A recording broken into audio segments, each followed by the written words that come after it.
अरशद नदीम के हवाले से, जो कि वर्ल्ड एथलेटिक्स चैंपियनशिप के जेवलिन थ्रो इवेंट के अंदर जो है वो शिरकत कर रहे थे और उसके अंदर फाइनल के अंदर जो है वो पहुंच चुके थे। अनफॉर्चुनेटली अरशद नदीम जो है वो परफॉर्मेंस नहीं दिखा सके जो उन्होंने ओलंपिक्स के अंदर दिखाई थी। फाइनल के लिए उन्होंने ज़रूर क्वालिफाई किया था लेकिन इस मरतबा उनकी वो परफॉर्मेंस नज़र नहीं आई जो हमने ओलंपिक्स में देखी थी।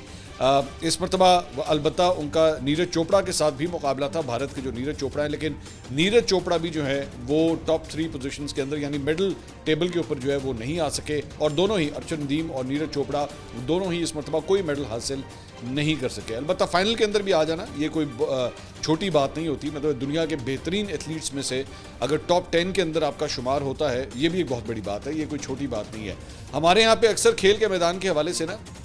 मैं बीइंग फॉर्मर स्पोर्ट्स रिपोर्टर मैं आपके साथ ये ज़रूर अपना ये गिला शेयर करना चाहूँगा कि हमारे यहाँ पे यही तस्वुर किया जाता है कि भाई अगर आप टॉप 10 में नहीं है ना, अगर आप टॉप 3 में नहीं है, सॉरी, अगर आपको कोई मेडल नहीं मिला है तो बस तुझे फिर फारे है, तुझे साढ़े लोग कुछ भी नहीं है। यार आप सिर्फ 1 मिनट के लिए अंदाज़ा कीजिए कि मतलब इस दुनिया की आबादी, दुनिया के अंदर ममालिक कितने हैं और उसके अंदर आप दुनिया के टॉप 10 ममालिक में आप आते हैं कि आपका नाम जो है वो टॉप 10 के अंदर आता है। तो मेरे लिए ये भी बहुत बड़ी बात है, ये कोई छोटी बात नहीं है। हाँ, ज़ाहिरी बात है लोगों की उम्मीदें थी कि अल्लाह करे कि वो मेडल हासिल कर सके, अगर नहीं कर सके फिर भी कोई बात नहीं, हमें बहुत फ़ख्र है उनके